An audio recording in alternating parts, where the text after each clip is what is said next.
Welcome to YouTube channel GK GS with Manish sir. आज 13 जनवरी 2024 है और आज की जितने भी महत्वपूर्ण करंट अफेयर होंगी वो हम इस वीडियो में डिस्कस करेंगे। इस वीडियो का पीडीएफ आपको टेलीग्राम पे मिलेगा और टेलीग्राम का लिंक वीडियो की डिस्क्रिप्शन बॉक्स में है। तो आइए शुरू करते हैं आज का महत्वपूर्ण करंट अफेयर। आज का पहला प्रश्न है, राष्ट्रीय मानव तस्करी जागरूकता दिवस कब मनाया गया है? तो यह दिवस मनाया गया है 11 जनवरी को। राष्ट्रीय मानव तस्करी जागरूकता दिवस कब मनाया जाता है? 11 जनवरी को। अब जनवरी महीने में और कौन कौन से महत्वपूर्ण दिवस अब तक मनाए गए हैं? तो 1 जनवरी को मनाया गया है विश्व परिवार दिवस और डीआरडीओ स्थापना दिवस। डीआरडीओ की स्थापना हुई थी 1958 में। 1 जनवरी 1958 को डीआरडीओ की स्थापना हुई थी। साथियों, नासा की स्थापना भी 1958 में ही हुई थी। 4 जनवरी को मनाया गया है विश्व ब्रेल दिवस। 5 जनवरी को मनाया गया राष्ट्रीय पक्षी दिवस। 6 जनवरी को मनाया गया है विश्व युद्ध अनाथ दिवस। 8 जनवरी को मनाया गया है पृथ्वी घूर्णन दिवस। कौन सा दिवस? तो पृथ्वी घूर्णन दिवस। राष्ट्र प्रवासी भारतीय दिवस ये कब मनाया गया है? 9 जनवरी को। साथियों, राष्ट्रीय युवा दिवस ये कब मनाया गया है? तो 12 जनवरी को मनाया गया है राष्ट्रीय युवा दिवस। और इस बार जो राष्ट्रीय युवा दिवस मनाया गया है 2024 में, उसका थीम था it's all in the mind. क्या थीम था? It's all in the mind. साथियों, राष्ट्रीय युवा दिवस स्वामी विवेकानंद की जयंती पर मनाया जाता है। और पहली बार यह दिवस कब मनाया गया था? तो 1985 में पहली बार यह दिवस मनाया गया था। देखो, स्वामी विवेकानंद जी का वास्तविक नाम था नरेंद्र नाथ दत्त। क्या नाम था? नरेंद्र नाथ दत्त। साथियों, इनका जन्म हुआ था 12 जनवरी 1863 को कोलकाता में और इनका निधन हुआ साथियों 4 जुलाई 1902 को बेलूर मठ में। साथियों, इनके गुरु का नाम था श्री रामकृष्ण परमहंस। स्वामी विवेकानंद जी के गुरु का नाम क्या था? रामकृष्ण परमहंस। साथियों, यहाँ से एक और प्रश्न ये बनता है कि अंतर्राष्ट्रीय युवा दिवस कब मनाया गया है? तो 12 अगस्त को मनाया गया है अंतर्राष्ट्रीय युवा दिवस। साथियों, स्वामी विवेकानंद ने एक नारा दिया था, उठो, जागो और तब तक मत रुको जब तक मंजिल प्राप्त न हो जाए। ये नारा किनका है? तो स्वामी विवेकानंद जी का है, जिनका वास्तविक नाम था नरेंद्र नाथ दत्त। इनके पिता का नाम क्या था? तो साथियों, विश्वनाथ दत्त था इनके पिता का नाम, जो कोलकाता हाईकोर्ट में वकील थे। इनकी माता का नाम था भुवनेश्वरी देवी। स्वामी विवेकानंद अमेरिका कब गए थे? तो 1893 में साथियों यह अमेरिका गए थे और इन्होंने अमेरिका के शिकागो में 1893 में ही भाषण दिया था। स्वामी विवेकानंद रामकृष्ण परमहंस ने से कब मिले थे? 1881 में स्वामी विवेकानंद ने अपने गुरु रामकृष्ण परमहंस से मिले थे और स्वामी विवेकानंद ने रामकृष्ण मिशन की स्थापना भी की थी। कब की थी? तो 1897 में की थी। साथियों, स्वामी विवेकानंद ने कई सारे पुस्तकों की रचना की है, जैसे कि राजयोग, कर्मयोग, भक्ति Yoga, Jnana Yoga, my master, lecture from Colombo to Almora. ये सब पुस्तक किनके द्वारा लिखा गया है? तो स्वामी विवेकानंद जी के द्वारा लिखा गया है। साथियों, अगला प्रश्न हमारा है, प्रधानमंत्री नरेंद्र मोदी कहाँ 12 जनवरी को 27वें राष्ट्रीय युवा महोत्सव का उद्घाटन करेंगे? तो प्रधानमंत्री नरेंद्र मोदी जी के द्वारा नासिक में, साथियों कहां पर? नासिक में 27वें राष्ट्रीय युवा महोत्सव का उद्घाटन किया जाएगा। अब साथियों देखो, 12 जनवरी को स्वामी विवेकानंद की जयंती पर राष्ट्रीय युवा दिवस मनाया जाता है। आपको बताना है कमेंट बॉक्स में कि अंतर्राष्ट्रीय युवा दिवस कब मनाया जाता है। अब यह महाराष्ट्र के नासिक में साथियों हुआ था। तो देखो, महाराष्ट्र की राजधानी है मुंबई। महाराष्ट्र के गवर्नर है रमेश बैस। महाराष्ट्र के मुख्यमंत्री हैं एकनाथ शिंदे। महाराष्ट्र में राज्यसभा सीट 19 है और लोकसभा सीट 48 है। भाइयों, आपको बताना है कि राज्यसभा सीटों का वर्णन जो है ये किस अनुच्छेद में है और लोकसभा सीटों का वर्णन किस अनुच्छेद में है? इस दोनों प्रश्न का जवाब देना है कमेंट बॉक्स में आपको। देखो, महाराष्ट्र में ही चंदोली राष्ट्रीय उद्यान है, लोनार वन्य जीव अभ्यारण्य है, गढ़चिरौली वन्य जीव अभ्यारण्य है, मुक्ताई भवानी वन्यजीव अभयारण्य किस राज्य में है? तो याद रखना महाराष्ट्र में है। देखो, महाराष्ट्र के मुंबई में और महाराष्ट्र के भिन्न भिन्न शहरों में कई सारे संस्था का हेडक्वार्टर है, जैसे कि आपका Tata institute of fundamental research, इसका हेडक्वार्टर मुंबई में है। भारतीय भूचुंबकीय संस्थान का हेडक्वार्टर भी मुंबई में है।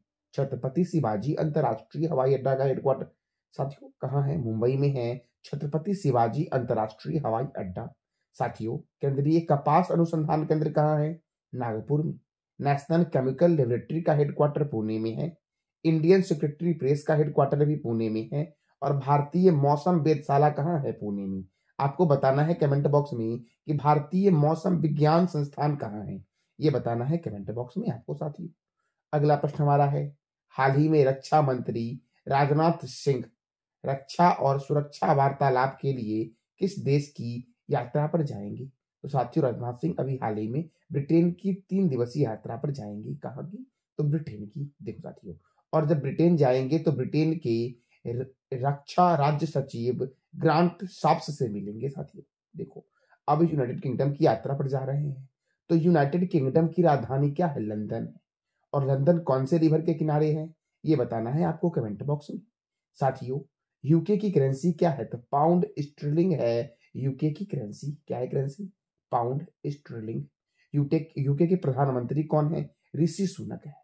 साथियों, एमनेस्टी इंटरनेशनल का मुख्यालय लंदन में है। राष्ट्रमंडल अर्थात कॉमनवेल्थ का हेडक्वार्टर कहाँ है? लंदन में। और लंदन है टेम्स नदी के किनारे साथियों। देखो, अंतरराष्ट्रीय समुद्री व्यापार संगठन का हेडक्वार्टर लंदन में। विश्व का सबसे बड़ा संग्रहालय है ब्रिटिश संग्रहालय, जो कहाँ है? लंदन में।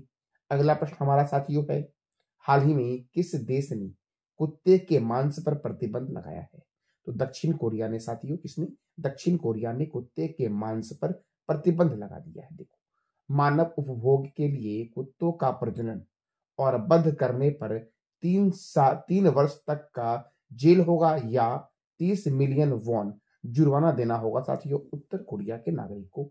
अब देखो साथियों, 30 मिलियन वॉन अर्थात कितना? तो $22,800 का जुर्माना देना पड़ेगा। अब देखो, साउथ कोरिया, तो साउथ कोरिया की राजधानी क्या है? सियोल। साउथ कोरिया की करेंसी क्या है? South Korean von. और साउथ कोरिया के प्रेसिडेंट है युन सुक योल। नॉर्थ कोरिया की राजधानी क्या है? प्योंगयांग। नॉर्थ कोरिया की करेंसी क्या है? North Korean von.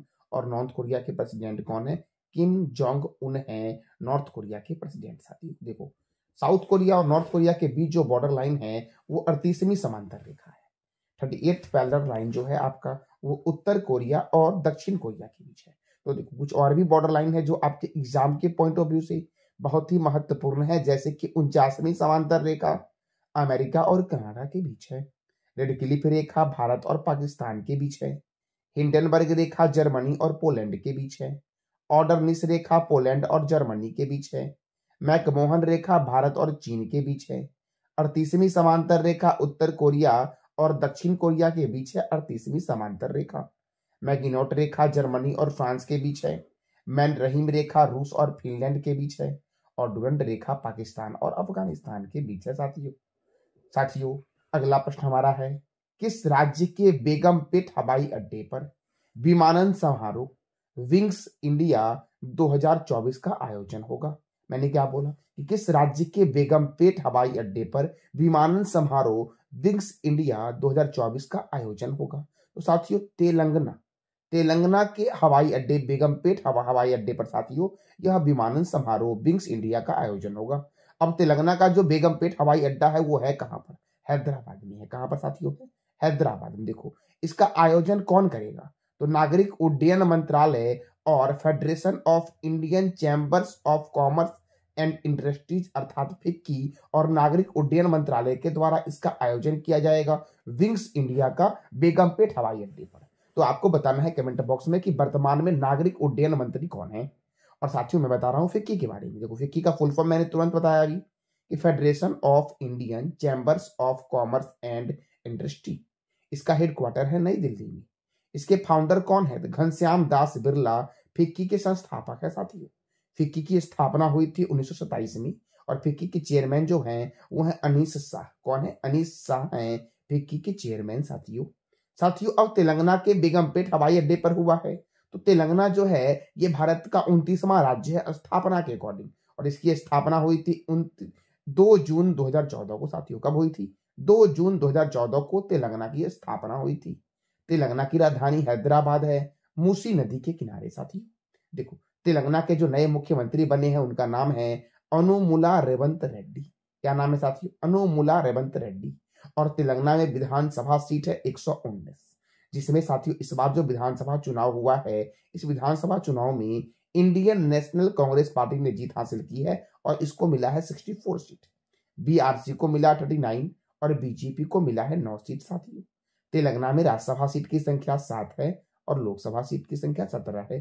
तेलंगाना में विधानसभा सीट कितना है? 119 और विधान परिषद सीट है 40। साथियों देखो, कवाल वन्य जीव अभ्यारण्य, अमराबाद बाघ रिजर्व, कसु ब्रह्मानंद रेड्डी राष्ट्रीय उद्यान कहाँ है? तेलंगाना में। साथियों मृगवनी नेशनल पार्क भी तेलंगाना में ही है। तेलंगाना के पड़ोसी राज्य हैं महाराष्ट्र, कर्नाटक, छत्तीसगढ़ और आंध्र प्रदेश। देखो, कोंडा पोचंपा सागर परियोजना गोदावरी नदी पर तेलंगाना में है। कालेश्वरम परियोजना गोदावरी नदी पर तेलंगाना में है। समकाका सागर सिंचाई परियोजना जो है ये भी गोदावरी नदी पर ही है। साथियों देखो, तेलंगाना को ही बोला गया है पाक कला का शहर। तेलंगाना के हैदराबाद को बोला गया साथियों, क्या बोला गया है? पाक कला का शहर बोला गया है। और हैदराबाद मूसी नदी के किनारे है। नागार्जुन सागर बांध कृष्णा रिवर पर है। साथियों हैदराबाद में है 4 मीनार और इसका निर्माण करवाया था कुली कुतुब शाह ने। ये जो इमेज दिख रहा है यही है साथियों 4 मीनार जो हैदराबाद में है और इसका निर्माण करवाया गया था कुली कुतुब शाह के द्वारा। हुसैन सागर झील का निर्माण भी कुली कुतुब शाह के ही द्वारा करवाया गया था जो हैदराबाद में है। हिमायत सागर और सरोवर नगर झील हैदराबाद में है। राजीव गांधी अंतर्राष्ट्रीय क्रिकेट स्टेडियम हैदराबाद में है और राजीव गांधी अंतर्राष्ट्रीय हवाई अड्डा भी कहाँ है? हैदराबाद में। साथियों देखो, तेलंगाना के गवर्नर कौन है? तमिलसाई सौंदरराजन है तेलंगाना के गवर्नर। साथियों देखो, साथियों ये था तेलंगाना से संबंधित महत्वपूर्ण प्रश्न। अगला प्रश्न हमारा है, हाल ही में भारतीय नौसेना का P-8L विमान किस देश में आयोजित अभ्यास सी ड्रैगन में शामिल होगा? तो साथियों देखो, भारतीय नौसेना का एक विमान जिसका नाम है P-8L, ये साथियों सी ड्रैगन अभ्यास में शामिल होगा। और यह अभ्यास कहाँ हो रहा है? अमेरिका में हो रहा है। कहाँ हो रहा है साथियों? अमेरिका में। देखो अभ्यास साथियों, अभ्यास का आयोजन जो हो रहा है, ड्रैगन अभ्यास का आयोजन हो रहा है अमेरिका के गुआम में। कहाँ हो रहा है? अमेरिका के गुआम में हो रहा है इसका आयोजन। अब देखो साथियों, अमेरिका, ऑस्ट्रेलिया, दक्षिण कोरिया, जापान और भारत की नौसेना के बीच यह एक अभ्यास है, ड्रैगन सी अभ्यास। साथियों अब देखो साथियों, अब अमेरिकी नौसेना का जहाज है P-8A, जापानी समुद्री आत्मरक्षा बल का जहाज है P-1, रॉयल कैनेडियन वायुसेना का साथियों जो जहाज है, वो जो विमान है उसका नाम है CP-140 और कोरिया गणराज्य नौसेना का जो विमान है उसका नाम है P-3C, ये शामिल हो रहा है। अब साथियों देखो, मैं वैसे प्रधानमंत्री, राष्ट्रपति या देश के प्रतिनिधित्व करने वाले व्यक्ति का नाम बताऊंगा जो भारतीय मूल के हैं और भिन्न भिन्न देशों में साथियों भिन्न भिन्न पदों पर विराजमान हैं। जैसे कि यूनाइटेड किंगडम के प्रधानमंत्री है ऋषि सुनक, जो भारतीय मूल के यूनाइटेड किंगडम के नागरिक हैं। पुर्तगाल के पीएम है एंटोनियो कोस्टा, ये भी भारतीय मूल के पुर्तगाली नागरिक हैं। मॉरिशस के प्रधानमंत्री हैं प्रविंद जगन्नाथ। सेशेल्स के राष्ट्रपति हैं वावेल राम कलावन, ये भी भारतीय मूल के हैं साथियों। सूरीनाम के राष्ट्रपति हैं चंद्रिका प्रसाद संतोखी, ये भी भारतीय मूल के हैं। गुयाना के राष्ट्रपति हैं इरफान अली, भारतीय मूल के हैं। अमेरिका के उपराष्ट्रपति हैं कमला हैरिसन साथियों, ये भारतीय मूल की अमेरिका की प्रथम उपराष्ट्रपति है। सिंगापुर के राष्ट्रपति कौन है? थरमन सनमुगरत्नम, ये भी भारतीय मूल के सिंगापुर के नागरिक है साथियों।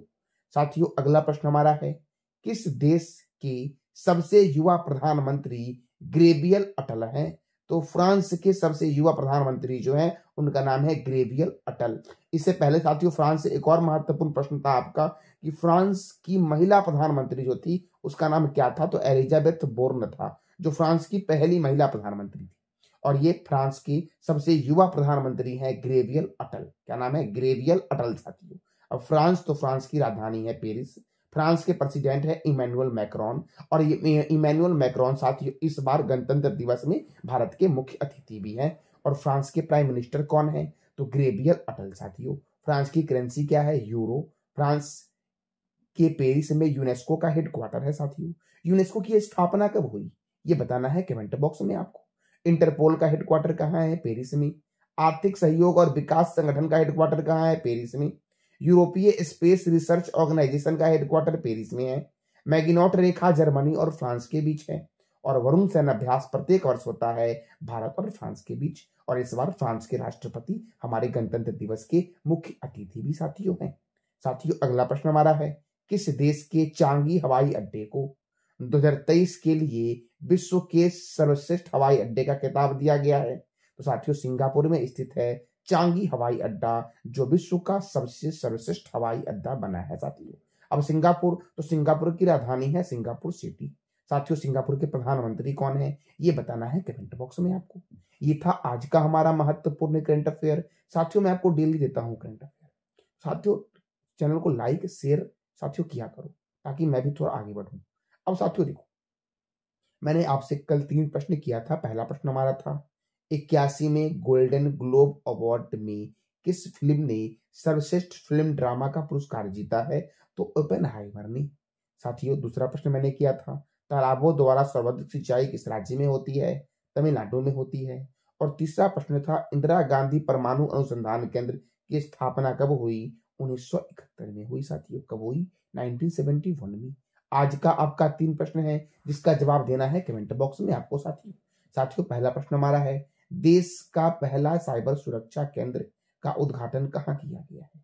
दूसरा प्रश्न हमारा है रामायण बैक्स म्यूजियम का निर्माण किस शहर में किया जा रहा है? और तीसरा प्रश्न हमारा है हाल ही में रेलवे बोर्ड की सचिव कौन बनी है? इस तीनों प्रश्न का जवाब देना है कमेंट बॉक्स में आपको साथियों। ये था आज का हमारा महत्वपूर्ण करंट अफेयर। जानकारी अच्छी लगी तो चैनल को लाइक करें, शेयर करें और सब्सक्राइब करें। धन्यवाद।